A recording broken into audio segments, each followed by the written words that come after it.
And then Ronaldo! Balotelli, Aguero! It's Bergkamp. That's magnificent. Here's Messi. Away from 2, 3, 4. Wonderful, wonderful, wonderful. The Football Drop Podcast. Hello and welcome to a festive New Year episode of the Football Drop Podcast. Why do you keep calling it a festive episode? You say it and you can see your face like, oh, I should have said that, but I'm here now. It is festive. Happy New Year, guys. I've It is still got the tree 2024. Yeah, we've got the tree up. When did you take it down? Next weekend? Today. Today? No, it's got to be the 5th of January, mate. Well, 12 days of Christmas. you say it has got to be the 5th, but I'm taking Traditionally, 12 days of Christmas. Yeah, but today. Yeah, traditionally, we celebrate like the birth of Christ. Did you do that this year? Yeah. You fucking liars. What? I suppose we should probably introduce anyone who's not watching us on YouTube. Ali Campbell is back with us. Welcome Evening, back. morning, afternoon. Yeah. Wearing that shit shirt as well. We're 2 into the row. I'm fucking ecstatic. Wearing that crappy Chelsea shirt. Doesn't matter. How are we, Pete. boys? Don't talk to me. How are we? How are we doing? All good. A little tired, but cracking on. Nice. William? Yeah, all good. Happy New Year, boys. Happy New Year. Did you guys get up to much this New Year? We did some bowling. Played a bit of golf. Oh, yeah. Yeah. And then I drove a go-kart for a while. And then I was stealing Ali's balloons. Wow. Memorable time. Cool. Memorable times. We played the Switch. We played the Switch for New Year's. What about you? You had the kids, didn't you?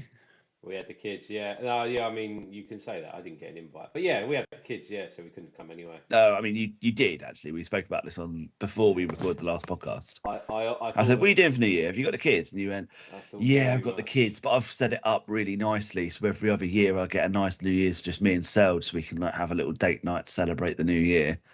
I felt a bit like Romesh, when he's not invited anywhere by Tom. Never been to Tom's house before. I feel like that. It's mad because Ali's always invited around here whenever he wants. I know, it's weird, isn't it? Yeah, it's weird. And I live further away. It's great. Yeah. Yeah, thanks for chucking that. Yeah, that's the second knife in Will's back already this morning.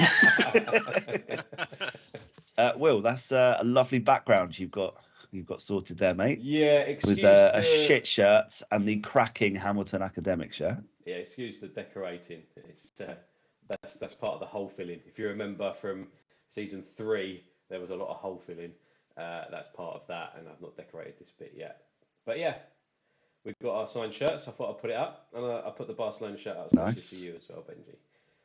Yeah, thanks, mate. I don't appreciate that at all, but yeah, thank you. Yeah. So yeah, I might change them up every now and then. Keep these. You have to keep watching us on YouTube, then, guys. Basically. What shirts Will got up this week? Bum bum bum. Do you guys do New Year's resolutions? Yes. What's your resolutions? He's like, no. No. I want to get a bit fitter. I want to get the house done, completed, finitoed, and what want to do like I don't know if you've seen, but you get like those jars, and then you when something happens, you write it down, you put it in a jar, and then like at the end of the year, you have a little look through to see what you've been up to over the course of the year. I'm going to do that this year as well. Like be a bit more sort of appreciative of the year, a bit more mindful. Doing one a day. Well, just when something happens. I know in my life there won't be much. Get there and there'll be like a couple of... Will's like, I did the podcast. Kind of pieces of paper rattling around the bottom of a jar, but fuck, I'll do it next year. Yeah, I'll give it till about January 15th. Yeah. Oh, shit, I forgot. Gets in that March. You're like, what did I do for the last 2 months? I don't feel this. Yeah. Ben's brought it up again on the fucking podcast.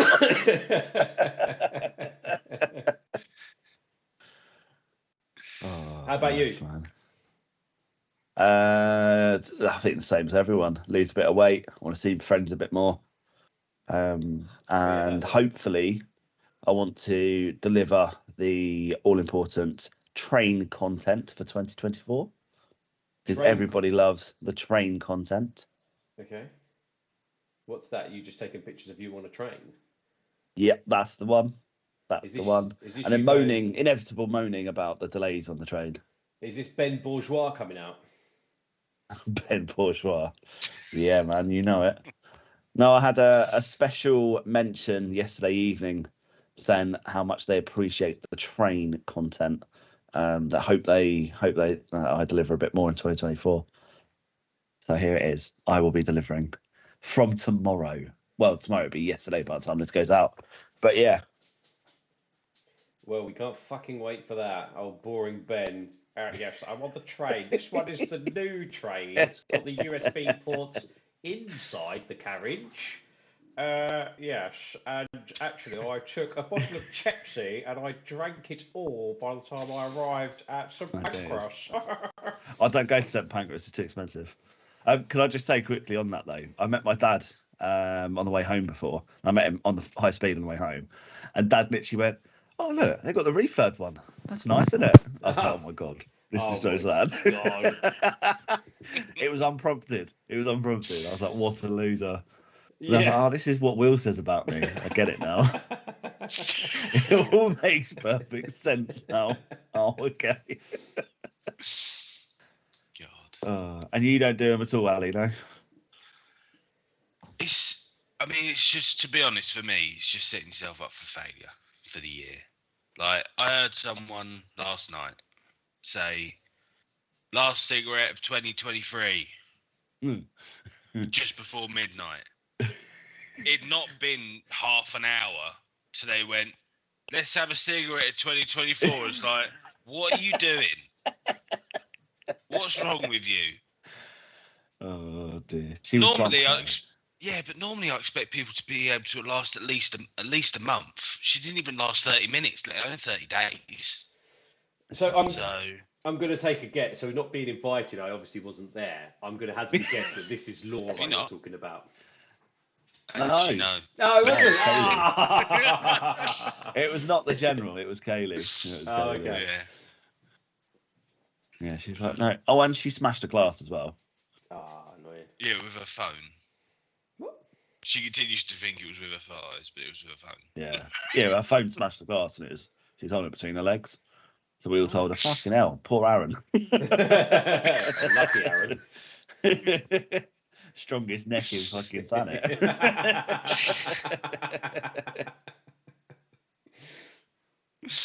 Oh god! But should we move on? Because there's quite a few things to go through. Obviously, firstly, Ali, it's great to have you back on, mate. I know you're making a few guest appearances this month. So yeah, thank you for coming on. Obviously, I'm assuming you listen every week because we wouldn't get you on otherwise. Will, you have returned to a certain friend of yours who's got a set skill set. So for the second week in a row, so last week I had to backtrack on what I'd said about Sean Dyche, as he's done quite well as a Premier League manager. So this week I'm going to have to backtrack on stick to the same barber, because it really does make a big difference when you find somebody, and then if you just fuck about willy-nilly, whoring yourself out to different barbers, it just doesn't work. I've been caught a couple of times now, so I went back. Quite a few more than a couple. Yeah, I have to make a 25-minute drive to my barber's now, but I think it's worth it. It is always worth it. Yeah. Always worth it. You've got to stick to what you know and you're comfortable with, mate. There's nothing wrong with that. Yeah, certainly have. Although, what was quite funny, I was talking to the barber, right? I think they're Iraq. I think they're Iraqi. So he was, because we were talking about Christmas naturally, so I don't celebrate Christmas. I was like, okay, fair enough, blah blah blah. And then we got talking. He was sort of like, oh, where do you live now? So I said, oh, I'm in, Belton, Herne Bay sort of area. And he was like, oh wow, that's far. Like you've come quite far. I was thinking, you're from Iraq, mate. Like Herne Bay is not far. Maybe you thought you said Belize, not Beltinge. Yeah. Well, yeah. Maybe. That's that is quite far. That's Portugal, isn't it? Mate, anywhere's near Portugal for you. But I'm glad you've come out and admitted that though. That you've backtracked again. Makes me very happy. Yeah, Backtrack Bill. Oh my God. I'm jotting that down. That could be a title contender. I prefer Ben Bourgeois, personally. Backtrack Bill. Backtrack Bill sounds better. I just wanted to do a little shout out as well for the weekend. Because as you will see on YouTube, we've got the Hamilton Academical signed shirt, courtesy of Jerry Strain. And they smashed FC Edinburgh 5-2. Oh, right. Sorry. What it was like, they were 5-0 up after like 32 minutes, 34 minutes. Yeah, that would be banging. I was hoping for yeah, I think they've lost the last three, I think. Yeah, three in a row, wasn't it? Yeah, well done. Well done. Well plumb, guys, well plumb. But I thought it could have been a double-digit score at one point. And you see 5 in 30 odd minutes, you're like, come on, guys, here we go. It's going to be interesting. It never works out that way, does it? No, unfortunately. But yeah, what a great win though.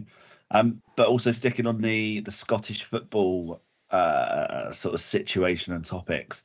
Did anyone see the highlights of Arbroath versus Wraith Rovers? I saw the moment that you're going to talk about. Yeah. Yeah, man. Take it away, because I know you was quite passionate about this before we clicked record. You had a big grin on your face like, did you see this? I'm not sure I'd say passionate, but okay. So they were struggling with injuries. They'd made all of their subs, and I think they needed to make another one due to an injury. And they only had their reserve, their substitute goalkeeper left. Who was it? Arbroath, wasn't it? Yeah. And he came on as a striker, and I think it was 35 yards out. He smashed it as hard as he could. Top bins. Goal. Insane. It was finished 3-2, didn't it? You got the winner? No, 2-2. Oh, 2-2. You got the equaliser. Yeah, he got it back to 2-1. And then they scored a late equaliser. Okay. Yeah. So, yeah. What a sub. He was almost right there. Basically, yeah. So, Arsenal, when you're next 2-1 down against Fulham, chuck Ramsdale on, and we might get a go. Mate, can you imagine? Ramsdale striker, boom, Hattie. Arteta still aren't starting. Yeah. You what, sorry? Arteta still aren't starting. No, probably not. No, he could score 100 goals in trade and Arteta will still fucking bench him. Ridiculous. Absolutely ridiculous. Just on a little bit of a fun fact. Ronaldo ended the year as the highest scorer of the calendar year. Yeah, it's 54, wasn't it? Yeah, 54 goals. Do you know who was second?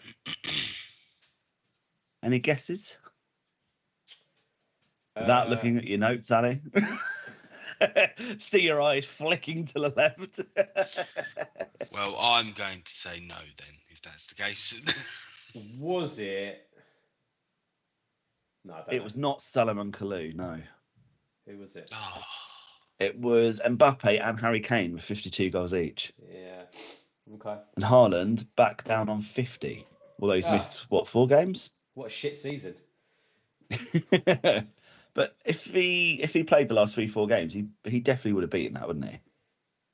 Yeah, and he's also playing in the hardest league in the world. Do you think Harry Kane's got 18 goals now in Germany?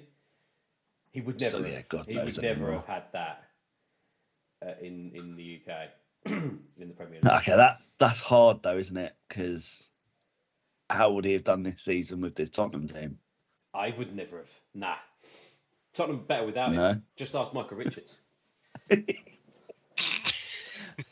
Mr. Fence himself.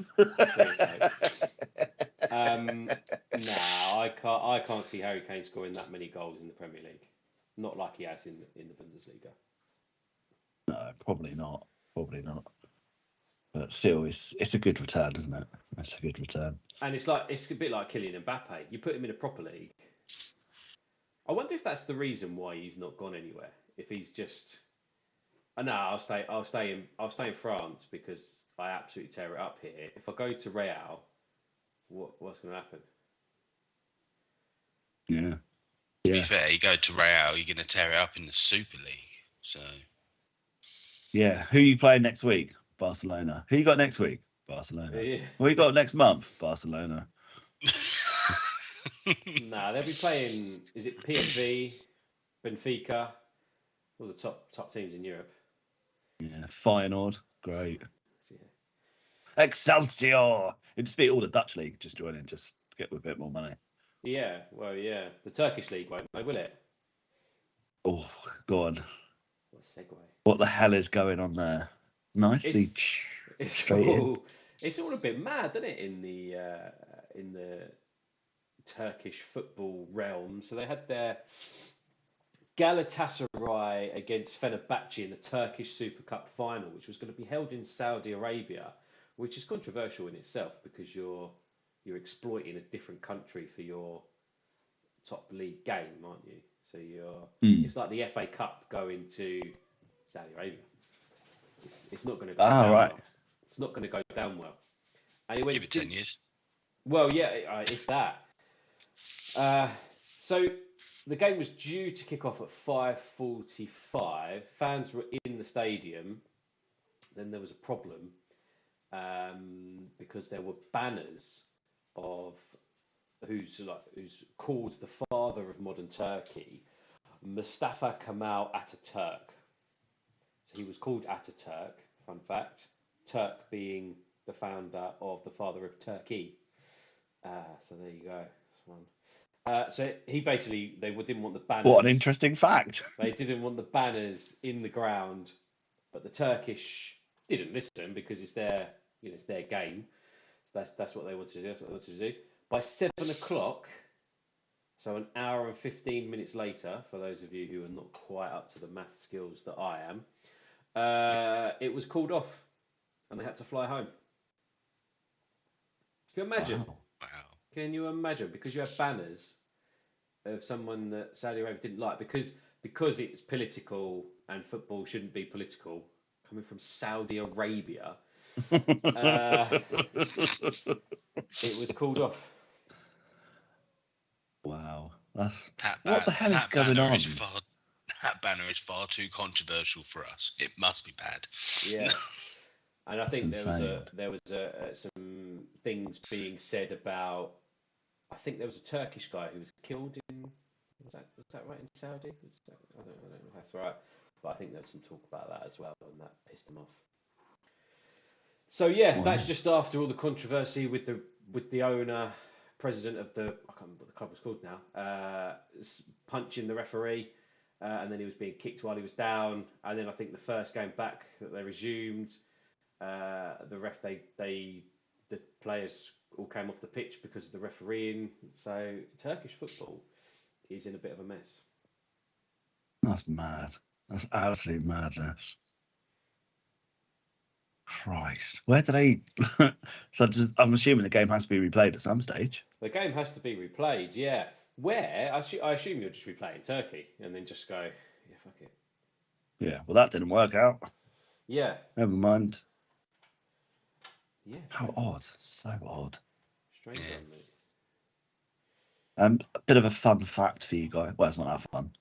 Everton are still 1 point better off despite their 10-point deduction compared to last season. That's crazy, isn't it? Just proving the first backtrack of Bill over there. That Sean Dyche is, in fact, a good Premier League manager. I tell you what, though. I think, just because it's New Year, to reflect on 2023, I think it's a massive shame that 2023 was, in terms of football in the UK, pretty poor. Everton won FFP issue, that's 10 points. Manchester City 115, and they've won 5 trophies.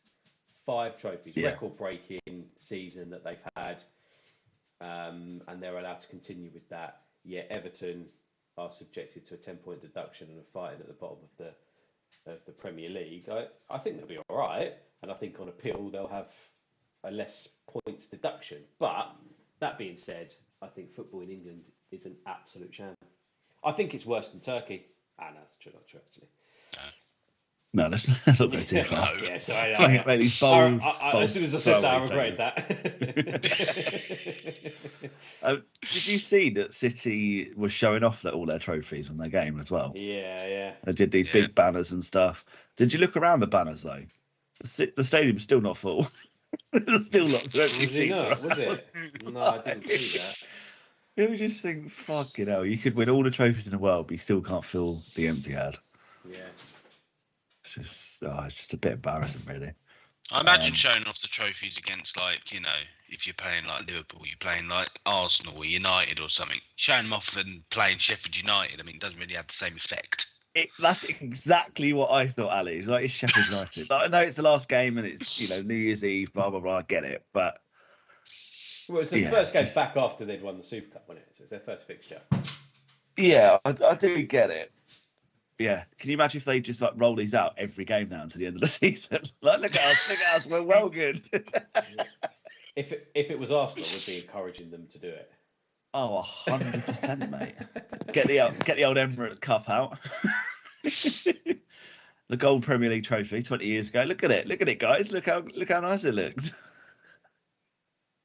Spurs walking around with nothing. Yeah.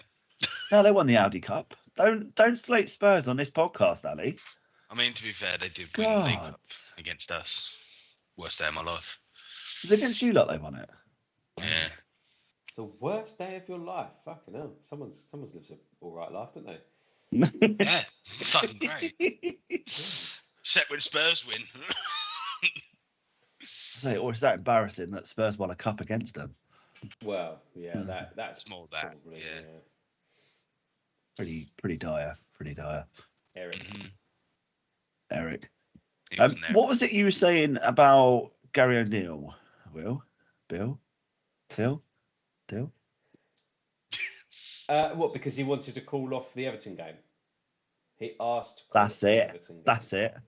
Due to congested fixtures, and also they had Lamina, whose father had died. So he was worried. I think Pochettino as well, Ali, has come out and said something about the fixtures and the congestion and wanting to sort of postpone games. Yeah, he probably wants to postpone games probably until March, until he's got a fully fit squad back, but we're never going to have a fully fit squad back. So, well, you've got about 60 players in your team. You can't have a fully fit squad. I was talking to Ben about this. We do not have that many players anymore. Ali has just been triggered instantly. Here we go. Money half hour in. Oh my God! Right. Someone explain it then, because I haven't seen that many departures from you guys. Yeah. What do you mean you haven't seen that many departures? One of the main departures was King Kai, to your lot. Who's I know. Look great. at him. Doing great at the moment, isn't he? Goal machine, mate. Yeah. Let's talk about the last 2 games. He's a game changer. Mate, he wasn't featuring in one of them. Then he was a bit rusty because he had a break, so he needs another game to get back into it. Yeah, you leave Kai alone. 1 week break, she was rusty. Okay, cool. And then obviously we got rid of half of our departures last season. Went to Saudi Arabia, so he did lose us, yeah. But he's also signed 412. Yeah, but we've also got rid of 316. So your squad still got bigger then? Is that what you're saying? Which proves Will right of you've got a big squad. Look. Sorry, proves Bill right.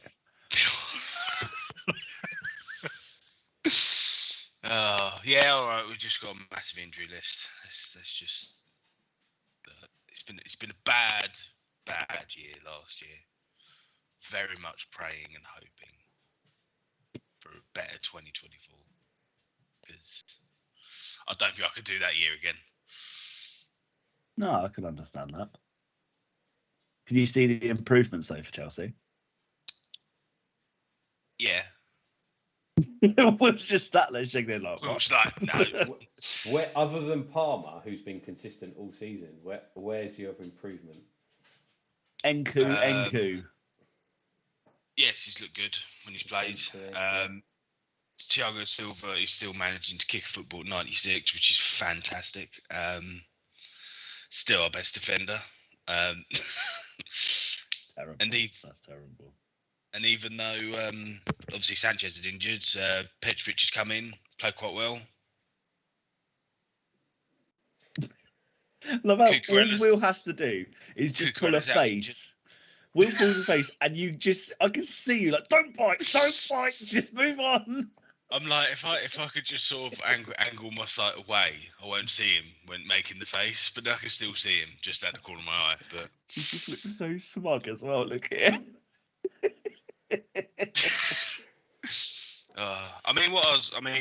In recent games, what I was happy with is the fact that we've actually been able to come back after having a goal scored against us. Because normally, as soon as we've had a goal scored, sick, pitch lated. I was like, oh, great, here we go. But yeah. Yeah, he's done really well when you scored 3 at the weekend as well. Yeah. We'll come on to that though. I'm sure we'll get time to talk about that one. Yeah. Maybe not many others. Yeah. I mean, that was the only game of the weekend, wasn't it? I think if we start at C and work our way down the alphabet, we'll be all right. Perfect. Sounds like a fantastic plan to me, Bill. Where did you want to start?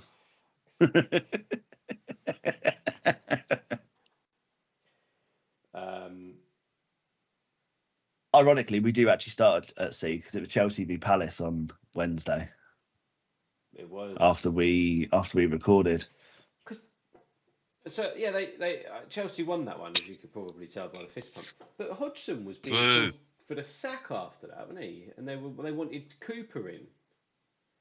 Yeah, that's mad, isn't it? I mean, it is just like it's just waiting to happen, right?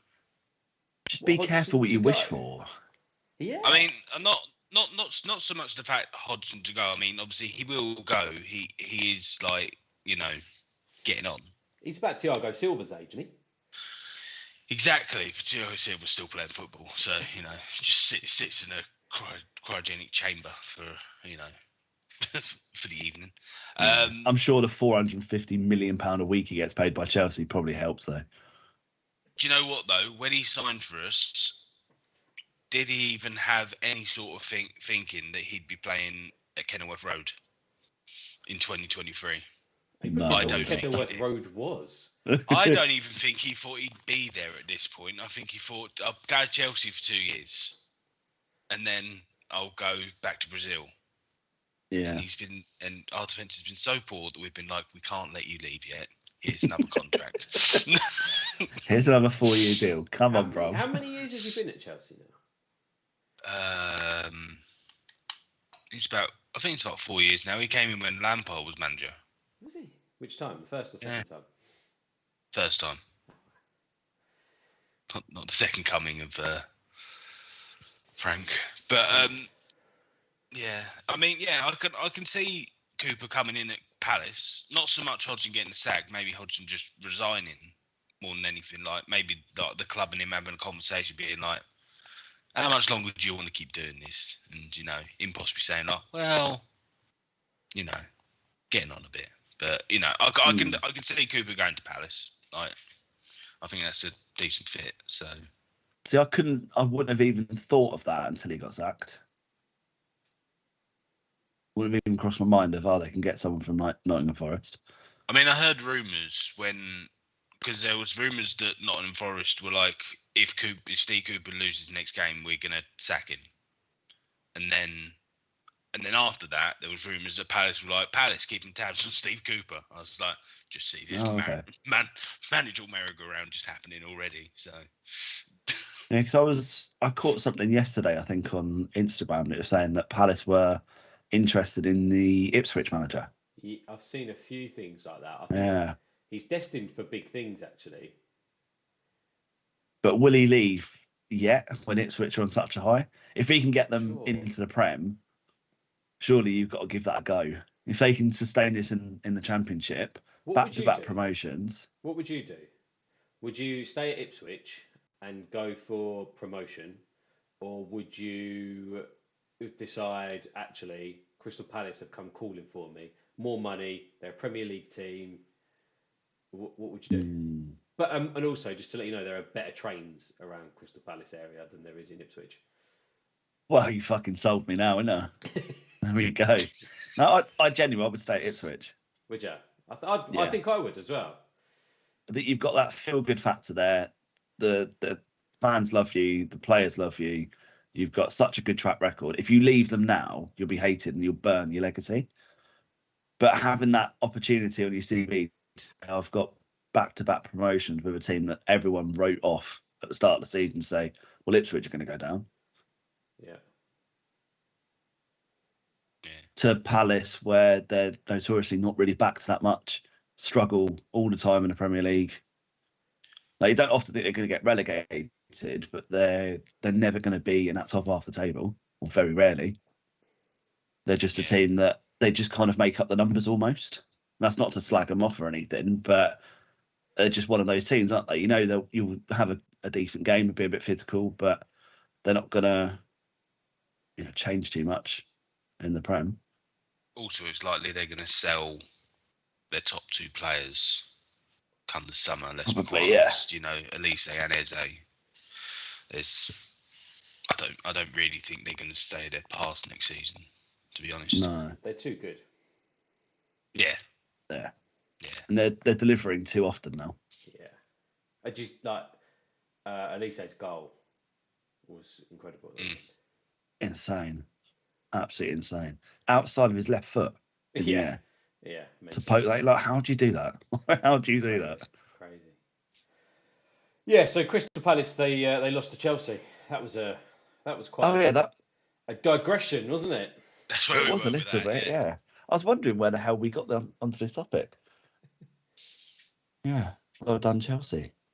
Hard fought game though, wasn't it? Yeah. Nonny Madueke with a penalty. Nonny the Donny. You just said about when we were talking about Wolves, obviously asking for the fixture changes and stuff. Wolves won all 3 games in those 6 games. Yeah, they did. They've done very, very well. He's doing a great job there, Jones. Gary Jones. He's definitely going to be up there for a contender for sure. Because he came out, I can't remember if it was before or just after Christmas. It was just basically saying, look, I know Wolves fans probably didn't expect, Gary O'Neill was like a bit underwhelming. But I'm honoured to be here and I'll just do what I need to do. I thought, yeah, that's probably about right. I don't want to slag him off. He's doing a great job. He gets all the team playing well. He plays the way he wants to play, but everyone buys into it. But he delivers with the results. Well, yeah, and he replaced Lopetegui. It was about a year ago now, wasn't it? And that was a big name. No, start this season. I thought he came in. About a year ago, just after Christmas. No, he finished with Bournemouth, and then Bournemouth sacked him at the end of the season. Yeah, 4 days before the season started, he came in. Yeah, you're right. Yeah, it was. Yeah. So, yeah. So, but yeah, he is. You think after Lopetegui went, that big name, you think that he'd be like, oh yeah, fuck it, I've lost my job at Bournemouth. I'll just try and do what I can here just to get my name out. Fucking smashing it. Well, no, I put Wolves bottom in my predictions before the season started. Yeah, I think we had them low, didn't we? If I remember rightly. Yeah. Because they had FFP issues. They had all sorts of issues going on. And they lost a lot of players, didn't they? Yeah. Well, they had to due to this FFP, and then because they lost the players, Lopetegui's expecting me to keep this up, and then just walked away, and Gary O'Neill's come in. But yeah, I mean, Gary O'Neill, his last 2 jobs he's done, I mean, can't fault him. He's just, I don't really understand it because no one really thought of him managing until he was pushed into the job at Bournemouth last season because they sacked Scott Parker. And then obviously he went into that and hit the ground running, got the job, and then kept him up because no one thought they were going to stay up last season. No, when they were bottom at Christmas. So there's hope for Sheffield United yet. Well, not really, but no. Sheffield United are. I'm sorry if any Sheffield United fans are listening. I'm sorry, your team are poor. Like, you are not a Premier League level team at all. You're not even competitive in most of the games. Not even against Chelsea. That's saying something. I thought they did all right against City, didn't they? You know, they had, what was it, 16% possession? I don't know. Yeah. I mean, don't get me wrong, they kept it at 2-0, which is a massive achievement against City. But they played, I think it was like a 9-1-0 formation at one point. Yeah. It's just ridiculous. I get it, you've got to, but... Did you see the game against Luton, though? What, Sheffield United? Beforehand, yeah. Before the City, it was before the City game. Yeah, we did. It was... I was flicking between that game and I can't remember the other game that was on, but I was flicking between the two games, and it was 2-1 to Sheffield United at one point, and I flicked over for 5 minutes. I flicked back, and it's 3-2 to Luton. What the fuck just happened there? Yeah, but Luton are a second half team, aren't they? Oh yeah, definitely. I can confirm that. Holy shit. Joe, the biggest difference though between obviously Luton and Sheffield United, who've obviously just come up, is Luton don't get spanked. They might ship a few goals, but they also score a few goals. They don't lose by more than sort of a goal or two max. Whereas Sheffield get battered a few times. Yeah. When they concede 2, you could see them then concede another 2 or 3 easily. Whereas Luton concede 1 or 2, and you're like, well, they'll score again in a minute though. That's the sort of difference in mentality, I guess. Just give them until the 80th minute. They'll just start launching crosses in and spiking your heart rate. Yeah, I can imagine. Your old tickers probably had a bit of damage over the weekend. Oh God, yeah. But we'll come on to that one. Yeah. Should have scored. Yeah, definitely should have. The Wolves game against Brentford on 27th smashed Brentford 4-1. Yeah, Brentford they're really poor at the minute. Their injury list is too long. They're very, very, very poor. Doing all right with what they got, I guess, but yeah, not good enough for Premier League. Yeah, they're struggling at the moment. I think they're only a point or two above the drop at the moment. Yeah, that's a bit of a worry for them. Very tight. I hope they don't take very tight. I don't think they will. I think he's safe. Yeah. I think for what he's done, I don't think Brentford are really a hire and fire kind of club. They seem to have a bit of stability there. I think they know what they're doing. They stick to their kind of ethos. So hopefully he does stay. I think if they get relegated, he might choose to leave at the end of the season. It might be a mutual thing. But he could be a good shout for someone like Palace as well. Yeah, well, you tipped him for United the other day. He could be at United. I think he could do any sort of job in the Prem. Apart from, I don't think he'd do like a City or Liverpool or Arsenal, but I think he deserves that sort of opportunity. But will it end up like a Potter situation at Chelsea? Well, given time, he'd probably be all right. Nice. I was waiting for a little snap or a little nip there, but nothing. You did well, Ali, mate. You did well. Thank you. Annoyingly, Man City have returned and they've got a win against Everton on the 27th as well in the evening, which is a shame.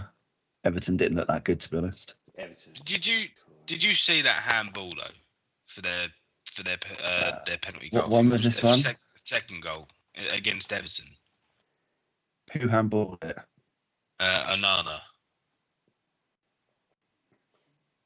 No, I can't remember this one. It's Onana's gone down sliding in for the ball. Now, obviously, your hands naturally in the air, and also one's on the ground when you're going in for a slide to try and block the ball. And Ake, to be fair, Ake took a shot. I don't know if it was going in, but to be fair, if it hadn't have hit his arm, it'd have hit him square in the face. But Right. it wasn't like he put his arm up to stop it going in his face or anything. Like, it was just natural the way it was. As they gave a penalty, and I'm like, what is this handball rule at the moment? Ah, it's mad, isn't it? Unless you're Erdegaard, anything's handball. Unless you're Erdegaard, you play fucking basketball in the box, but you know. Honestly, we were so lucky to get away with that. so lucky. I don't know. I don't know what the handball rule is anymore. It is ridiculous. I do remember seeing that one, and I know Dyche at the end of the game was pissed off, to say the least. No one understands what's going on with any of the rules really relating to handball. It seems to change. It's ridiculous. It does need sorting. They voted, didn't they? They had a vote on the hand. I think that was Dyche's point. They had a vote on the handball rule, and now it's changed, and they've considered a penalty because of it. That's ridiculous. Yeah. So stupid. It's just all subjective, though, isn't it? So much in football is subjective. That's the problem. Yeah. I mean, City ended up winning the game 3-1. So technically, it didn't have a massive effect on. Well, that took them 2-1 up, though, didn't it? That penalty. Well, yeah, it did take them 2-1. Did take them 2-1 out, but I don't doubt they would have won. But you know, tough one. It is a tough one. Brighton Tottenham was an entertaining game, though. Brighton went 4-0 up. 4-0. Did not see that coming. Especially the form Brighton have been in lately. They're very unpredictable. Yeah. Still unpredictable. They had still unpredictable. Predictably, some may say. Was up for Real Madrid, wasn't he? Like, he was being linked with Real Madrid, but I think those links have been shot down a little bit now. Yeah, I think so. He could do I think he could do a United sort of job. I think, to be honest, get him back up if there. you just get Man United playing in some sort of way, I think they'll be all right. But at the minute, they're fucked because they don't know how to play themselves. In some sort of way. Rather than just going, just got to do what you got to do, boys. Crack on, which is what it seems like he's doing. If you actually put a plan together, they might actually get a couple of points. Yeah, you never know. Never know, Bill. I just think you need to fix the top of the club first. Yeah, well, that's obviously the sale's gone through now, isn't it? With Ratcliffe. Yeah, problem solved. You signed the deal, done. Everything just changed like that. The thing is though, like the deal's gone through their side, but it's going to take like a month for the Premier League to ratify it. I'm like, excellent. This is going to go right down to the end of the transfer window. Oh, I didn't realise that. I thought it was all ratified and done. Not by the Premier League. It's like, United have like accepted it and 25% stake and all that. But yeah, the Premier League haven't ratified. Like, the Premier League will go through their due diligence. That's mad. Yeah, I know. If Todd Bowley gets through, then I'm sure. Yeah. Sure. Yeah. He'll be fine. I'm sure he'll be fine. Yeah, Todd Bowley just comes in just going, yeah, money. Show me the money. He thinks, but yeah, so yeah, Brighton went 4-0 up. Spurs got 2 back. 4-2. Nice to see Spurs losing. Flat Spurs, really. Had 2 goals. Yeah, it did massively. Yeah, it really did, because they played poor. And I think that was the last of the games on Thursday. Don't remember any other games being played. No. I remember another game being played. Let's talk about it. Come on. No. At the Emirates, the mighty Hammers topple the Gunners.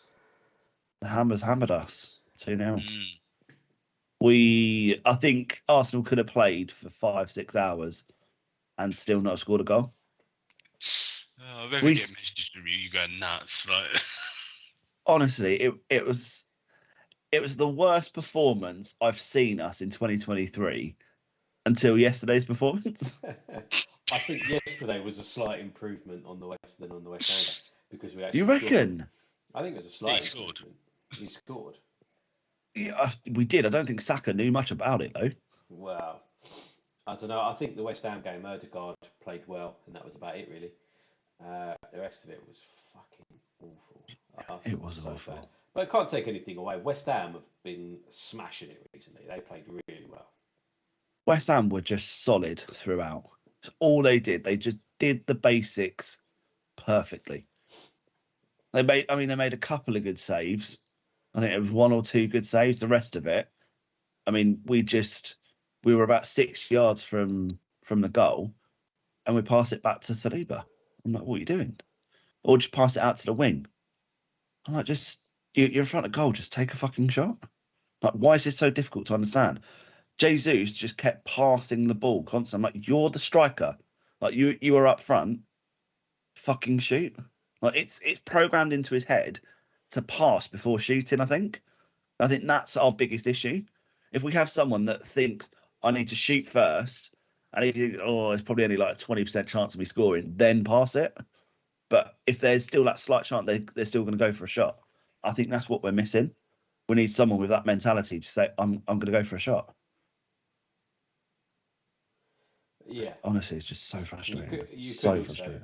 You could also argue that is Arteta allowing that to happen, or is he saying unless you're going to score, pass?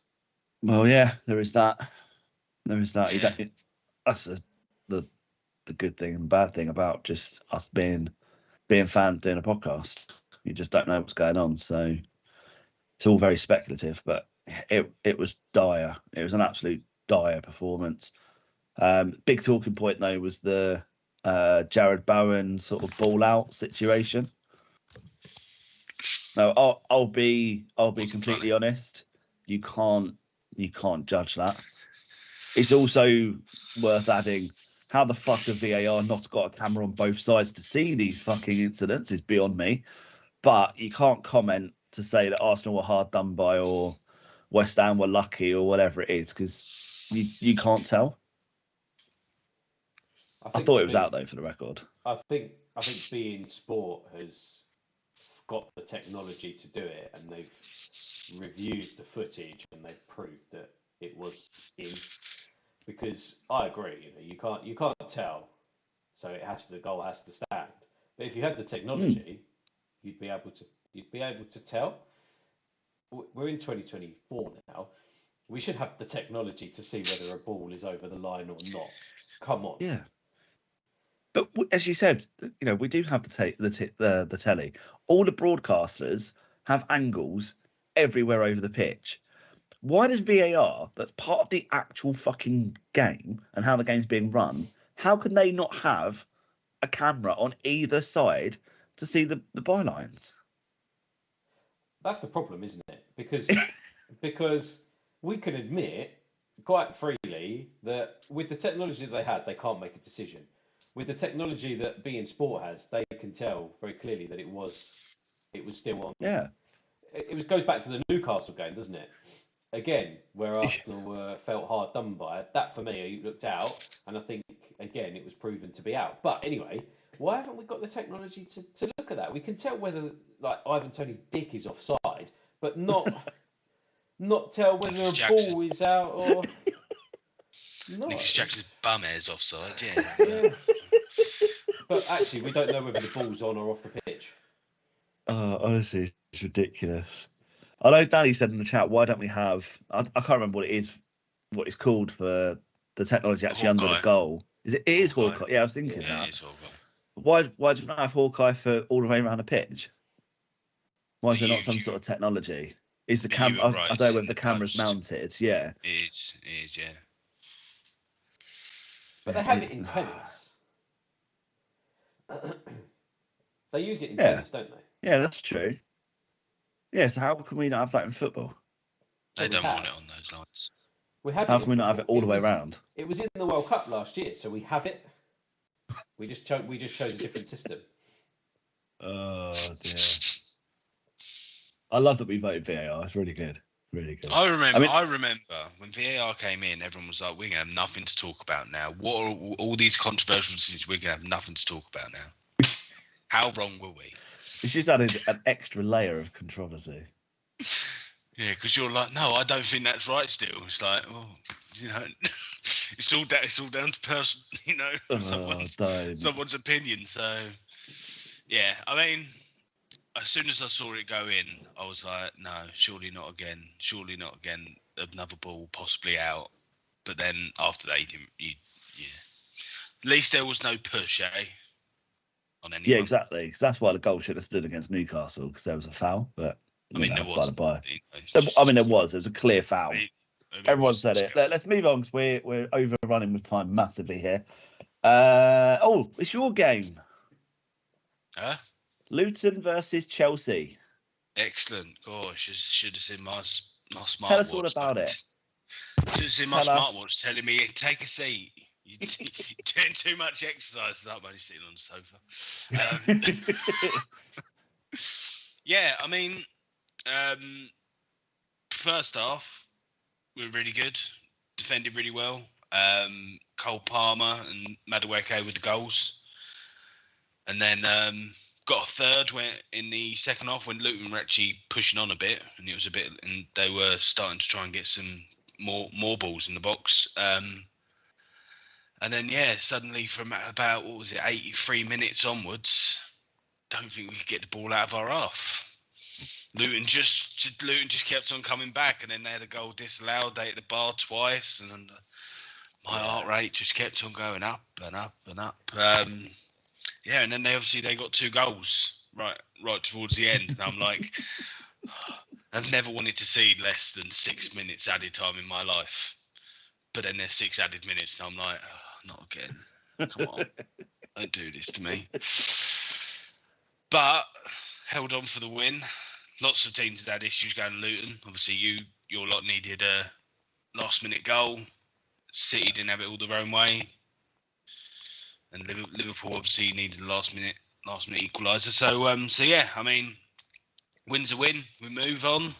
We move up, or the same as where we were, 10th. Yeah, so he definitely didn't move up, did you? We're a point behind Newcastle now. That's good. Yeah, 3 points off United. Yeah, do you know what? It is still quite tight, I think, in the league, to be honest. I mean, no one's been a standout performer. It's split in the league is split into 3 or 4 different leagues in there, right? You've got the top 5 teams. You've then got 6 to about, I don't know, at the moment it seems about 12, because Bournemouth and Wolves won't fuck off either. Every time we win, Wolves win, I'm like, please just go away. Or they beat us, But yeah, no, it was a good result. Petrovic made some good saves, so I take 2 wins in a row. Not been able to say that a lot last year. So. Excuse me. That killed Ben, but yeah, it was just the shock that nearly killed me, mate. That you got 2 wins back to back. Oh my god! The way he's just spoken about Chelsea against Luton this must be what it's like to listen to us talk about Arsenal. Chelsea were shit.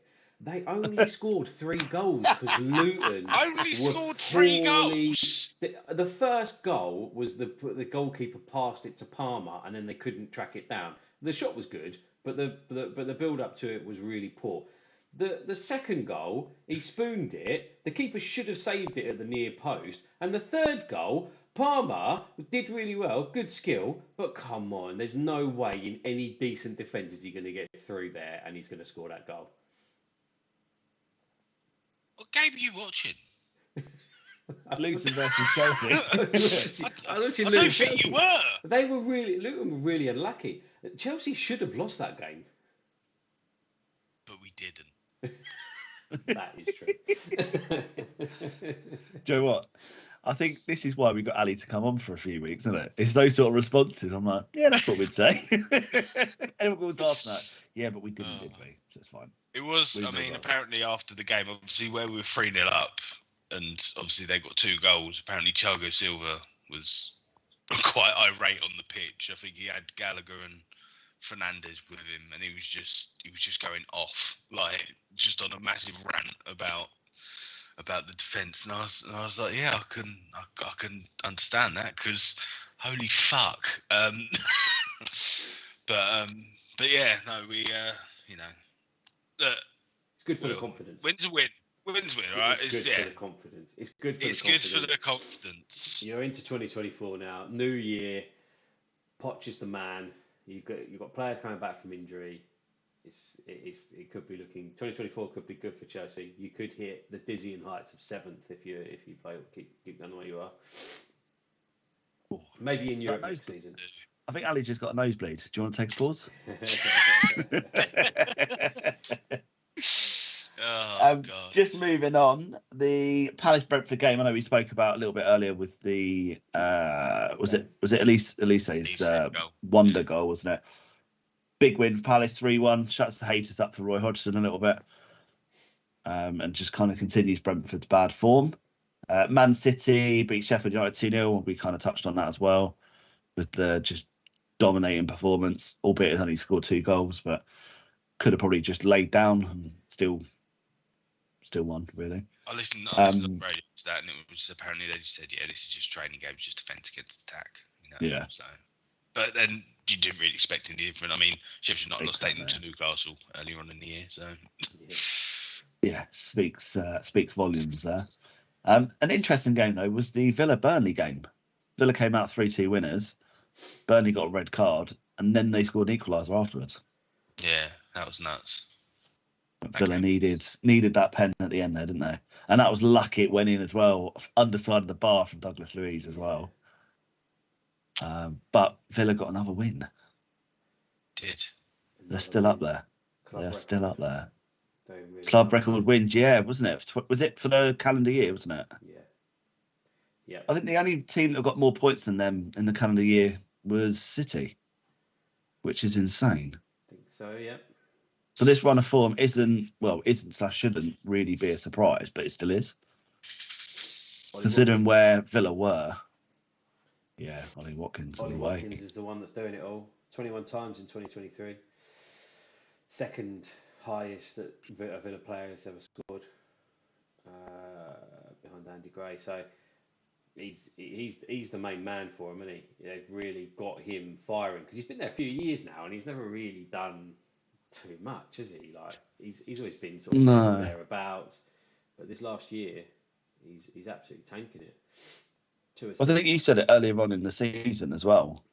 He sort of has this sort of really good run of form for a sort of 5-10 games, and then he goes missing for another 15. But he seems to be delivering.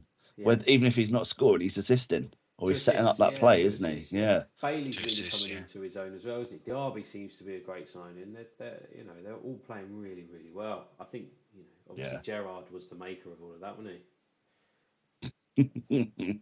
Oh, Stevie G. Yeah, he's doing really well in his new job as well, which is nice. Yeah, really good. Nice. You can't even buy a win at the moment.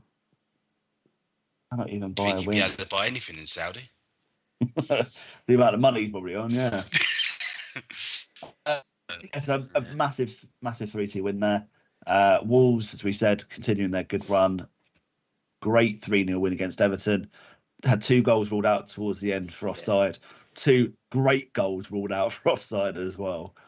Yeah, they were. Yeah. Hwang Chan is smashing at the moment. He is. And he scored 11 goals, I think, or 10 goals. I've never realised how good he actually is. People don't, because he only scores 2 or 3, and then he goes quiet for a few. So you just can't take it as, he scored today. Oh, that's good. Well done. It's unfortunate that they are going to lose him for a bit with the Asian Cup coming up. Oh, of course, yeah.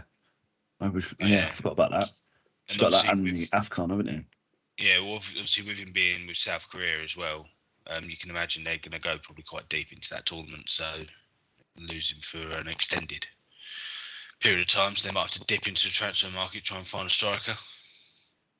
There's a few teams need to do that. Yeah. Maybe they'll sign Osimhen. Maybe. I heard he's available for 130 million. Easy. Yeah. Chelsea will probably pay 160. Just because, Chelsea are nice like that. Napoli, like, at least scores 130. 170. You only won 130. 180. It's okay. Yeah. Don't you worry. Massive win for Forest against United.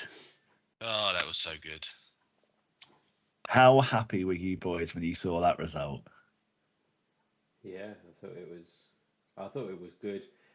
I think we could go in on Man United if we really want, but I think we should a little bit. I think we should. We're really good. Nuno seems to have them working very well. Complete change from when Cooper was there. They were on a bit of a bad form. So we'll see how he keeps going. I thought Gibbs White. I think he's teetering. He's teeing himself up for a big money move. I can see him at a bigger club. He's very, very good. Elanga played really well as well. It has been for Forest. Elanga looks brilliant. Did you see him at the end of the game, like properly embracing Nuno, getting a bit emotional? He's like, "Yeah, this is personal for me," because he got pushed out by Anthony. I mean, coming on to Anthony, I also wanted to say something about this. So Gary Neville on commentary said he kept on going on about how Anthony should go and watch Riyad Mahrez and, like, you know, pick up on his game and everything, which I can understand if he's left-footed right winger, but Mahrez is different quality. Anthony's just fucking shit. Yeah. Don't mince your words, mate. I mean, it's stupid. It's like, you know, yeah. Someone said to Nicholas Jackson, you know what? Go and watch Pele and do what he does. It's like, what? Just total opposite ends of the skill spectrum on there, you know. So yeah, I see your point. Cracks me up when he watches Man United, because he just, every time there's a goal, like he needs to give himself like 10 seconds before he's composed himself to actually say anything. I think that's probably the right way to go about it. I think Anthony has got some potential, though. I think if you look at him, the way he plays and some of his skill, I think he's got the potential to be a good player. As a fidget spinner. But not convinced. What his problem is he's just selfish. He's looking for a shot. He's looking for the glory all the time. If he can improve his right foot and start crossing the ball in a little bit more where he's needed, I seriously think it's Ten Hag and the way his team play. I think if you look back at Richarlison from last season, he was just poor. A different manager comes in. I mean, he was obviously given the opportunity by Harry Kane leaving, but he can't stop scoring at the minute. He's got, like, is it 4 in 5 games, something like that he's got. So yeah, it's ridiculous, isn't it? I think if you give Anthony, you play to his strength, I think he's got the potential to be a different player. It's just the way he's being utilised at the minute and his ego that he seems to have. I don't rate him at all. I do agree that he isn't at the best, but I can see the potential in him. I can see that he is a good footballer. I just don't think he's suited to this league. Maybe. I think if he played in Spain or France, I think he'd do really well. Or Holland. Yeah, well, yeah, he had one good season in Holland, and then but that's the thing, though. £4 billion. But that's the thing, though. Like, he was Ten Hag was his manager at Ajax, and, you know, like, I want this player in. Apparently, though, United scouting department like valued him before they signed him. Yes, and it was only like 30-40 million like or something. 20. I think Gary Neville said like 25 million or something, and they've ended up paying 85-90. Mate, that's insane. But it was part of that Ajax team, wasn't it? It was part of that Ajax. I mean, Ajax did shit at the minute, but it was part of that good team. Like, I mean, how much you pay for CH? 35. Was it? But that was quite a lot of money. So it wasn't that much. He wasn't doing that well. Yeah, he was doing all right in the Dutch league, but, you know, that's still a lot of money. So I think it's all part of that same team, isn't it? Well, you look at Van der Beek as well for United. Yeah. He was insane for Ajax. He's gone to United, done nothing. The only one that's done well is that Frankie de Jong. Sandro Martinez. Well, yeah. I mean, obviously right. he's injured. Obviously, he's injured at the moment, yeah. But yeah, I mean, it is difficult when you come over from a new league. I get that, but yeah, I mean, I just don't see Anthony ever being Riyad Mahrez level. Not Riyad Mahrez level. No, I agree there. But I think he could. I think he can play a good. I think if you look at Havertz playing under a Chelsea system that didn't really suit him, and he seems to have come to Arsenal. I mean, it's early, but he seems to be doing okay. I wonder if Anthony can do something similar. Who wants to take him? Many takers? Maybe I could see him at like a Fulham or something. I could see him at Chelsea. Replace Willian. Please don't say that. I could see Anthony in that Chelsea team. Don't, because I know how much people listen to you, Will, and suddenly Todd Bowley will get wind, and he's like, Anthony, that'd be a good signing. It's true. We haven't seen Norwich for a few years, have we? There we go. I love how you still managed to turn something into bashing Norwich. This is genuinely an art form at this stage, mate. But no, thank you. I don't need him at Argyle. So where do United finish this season then, guys? We're midway through now. Good question. Where do United finish? United could finish anywhere from 5th to 10th. Like, you just don't know what's going to happen. I think it'll be probably... they're 7th now. I think that they'll probably stick around that point. Yeah, I think around 8th, 9th. That's sort of... I mean, to be honest, I think if obviously things keep going the way they're going, they could end up in like 12th, 13th, which be great if they end up 13th and finish the season 13th. Makes last season look not so bad. The thing is, everyone at that sort of mid, everyone that sort of mid-section, they're all bunching together though. So yeah, they could genuinely drop out of that quite easily. It could only be a few points in it.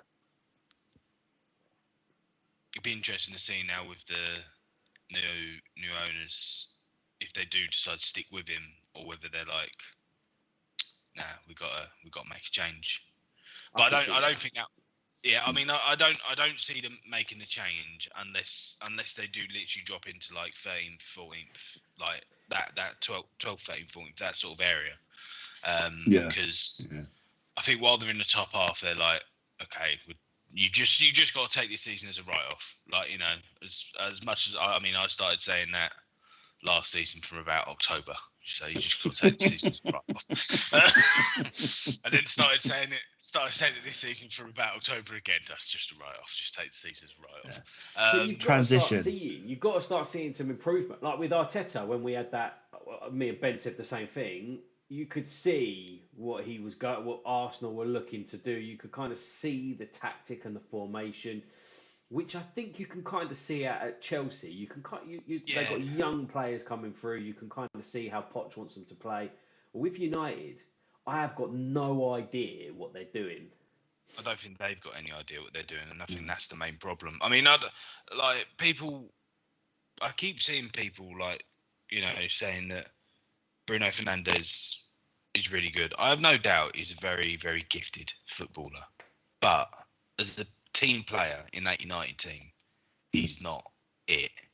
And especially as the captain as well. He's just so poor. He's not good. So yeah, it's just it's his attitude. But he does create the most chances in the league.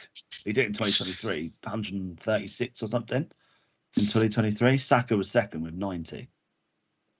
So he does create more chances for anyone. So he's doing the right thing, and I think some of the stuff he does is probably slightly underrated. But I completely agree with you. He's just a whiny, sulky git. It must have been all before Højlund. It must have been all before Højlund came in then. Yeah, because Højlund's getting no service at the moment. He got one knocked down from a corner. Well, it's because it goes to Garnacho or to Anthony or Rashford if he's on. And they all just go for a shot themselves. They don't pass. That is the problem. We said it last week, I think. Fernandes Financial runs his head well, down. isn't it?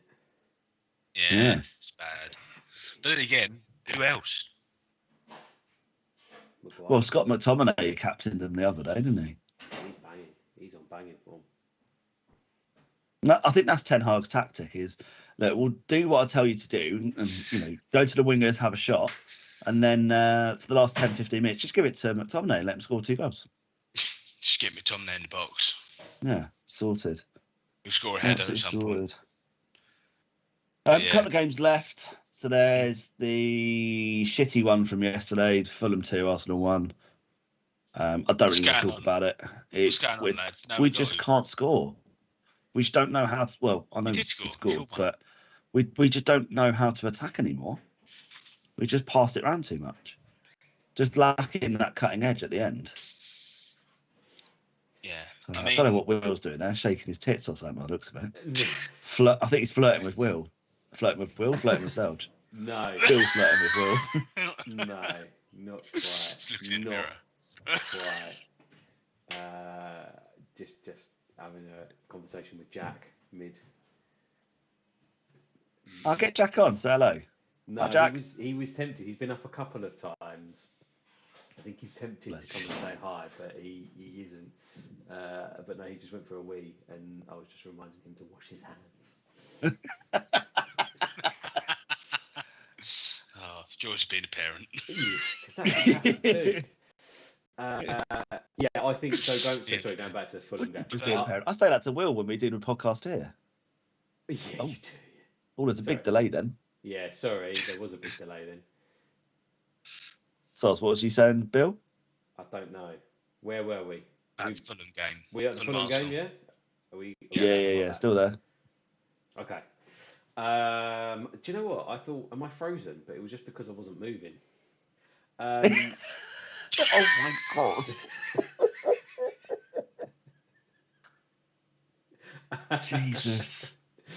Yeah, Fulham. They I don't know where they get a goal from, but apparently it's Jimenez and Deco-Dova-Reed. The second goal, Arsenal were quite unlucky. It was a bit of a pinball, but still, just not good enough. We could have scored so many goals. We don't shoot. We started with Nketiah up front.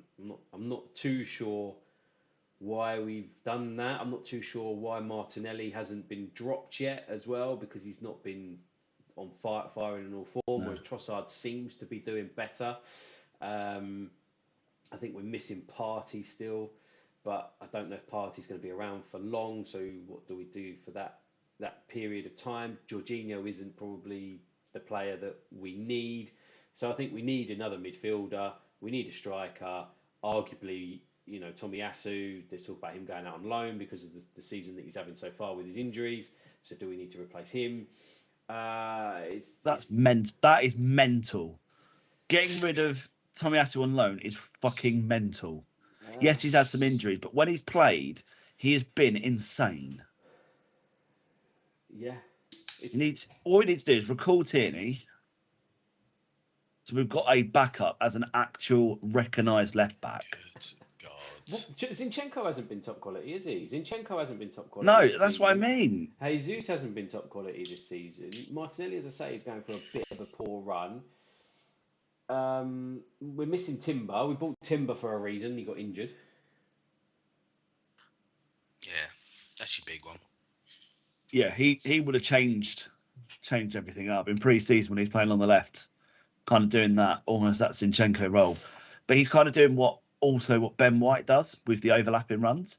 But that's why Martinelli's not been as good, because you're not having that support on that side. Because Zinchenko goes into midfield, leaves everything open. There's no way Martinelli can get back. I know he's rapid, but there's no way he can get back in time, which leaves us exposed time and time again.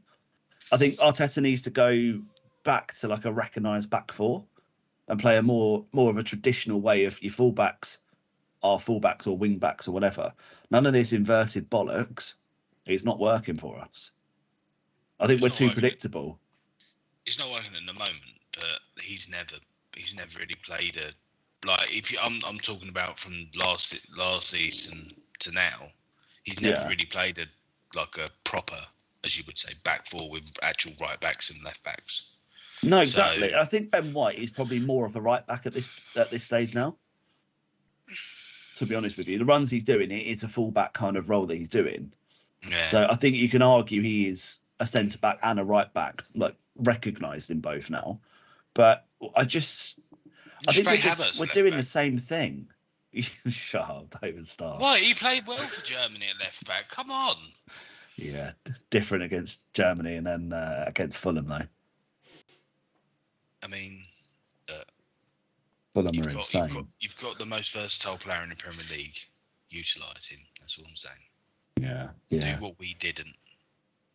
But Arsenal just frustrating me at the moment. Last couple of games, really getting agitated by it. Just whatever. It is what it is. I know you keep saying about striker as well, but I don't know. Yeah, I think there's more to it than just a striker. I do. Yeah. I think we played all of our players, and there's not enough rotation. We haven't got the squad depth. Our key players have played way too many minutes this season already. No, if we have a striker, if we buy a striker and they're scoring, that just G's the whole team up. That gets them going. That starts the momentum. That's all we need. I think if we only got a striker and they could score consistently in the Premier League, I think that would do us the world of good. We've got a couple of injuries back. I think we'll be all right. But don't get me wrong, if we got more, that'd be great. But if that's all we got, I'd be happy. Yeah, I'd be happy. I just don't know whether it's what we need fully. And then finally, Tottenham versus Bournemouth. Bournemouth's hot streak has finally ended, unfortunately. They were good. Spurs, they were good, but Spurs 3-1 win. I think it's a shame. I think that flatters them a little bit, that scoreline, because I think Bournemouth played really well. Yeah, I mean, they're a good team. They are. Yeah, I was going to say Bournemouth are a good team now. Iraola has done very well for them. But yeah, it's a shame that Tottenham got the 3 points. So they're back up there in the hunt again, aren't they? Really? Yeah. For what? Did Saul get injured? I saw he was crying off the way off the pitch. Did he get? Was it an injury? I didn't really see it. Yeah, injured. He got injured after he scored, and obviously he was picked to go to the AFCON. Obviously that's looking doubtful now. But yeah. What a shame, eh? What a shame happened to a Spurs player. Poor guy. Going back to a nice team. Anything else, gents, this week? So I know we've been talking quite a lot this week. Should we do round up next week with the Euros? Well, we said that last week, so yeah, we can do that, or I can just do a very quick one now. It's up to you.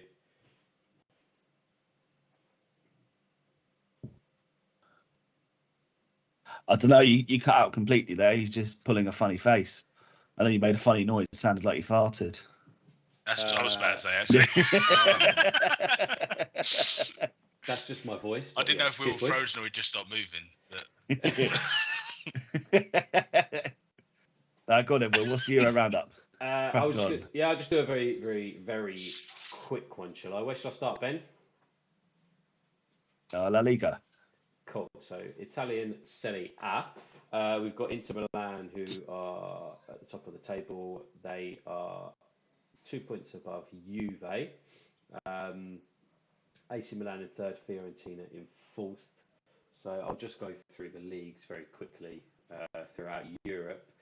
Cagliari, Empoli and Salernitana are 18th, 19th and 20th. Any teams there that you really want to know how they're doing? Napoli in 8th, Ben? Surprise you? 8? No, but that's good to know, thanks. Lost 6. So, you know, Arsenal signing their striker will probably be very good. No. Your internet is poor, mate. You cut out again then? Did I? Yeah. Jarring, isn't it? So very jarring. Maybe you should put that in your jar. Bundesliga has obviously on their break, but Bayer Leverkusen are top. Not lost a game yet. Yes, the Shaka effect. The Shaka effect, yeah. I mean, I was going to say the Alonso effect, but cool. Okay. Yeah. Bayern Munich second, Stuttgart surprise package as well in the Bundesliga in third, Leipzig in fourth, Dortmund in fifth, and then down the bottom you've got Mainz, Cole, and Darmstadt. Oh, it's gone again. 18th. It's very frightened. Is this like, you know? Oh, he's back. Oh, he's back. Will, I think we need to give it up, mate. Your internet's not holding out. It's God saying no European roundup this week, lads. Yeah. Well, the thing is though, it seems to be working okay on my computer, which is actually all that really matters. Oh, it's not when we're doing an audio recording as well, mate. I know. Real Madrid are top, Girona are second, Atletico Madrid third, Barcelona fourth. There we go. Roundup done. Boom, boom, boom. Well done. Well done. Well done. So, gents, got a bit of homework for you for next week's episode. Oh, no. Need your top 10 of the season so far for strikers. Gabby Jesus. Nicholas Ivan Jackson. Toney, Harry Kane. Sorted. Yeah, we'll do an FDP top 10. So bring your candidates to the table, lads, and we will debate as a little bit of a special. You say world football? No, just Prem. Okay. Top 10. No, strikers. Will said Harry Kane. I was like, pretty sure he's not there anymore. But cool. Yeah, he's not there anymore. So yeah, we'll do that. We'll do that next week as a bit of a special to keep you guys entertained. Obviously, transfer window's open as well. So let's get some transfers in as well. That'll be nice. Yeah. But lovely. Gents, been a pleasure. Happy See you New next week. Year, guys. See you later. Bye.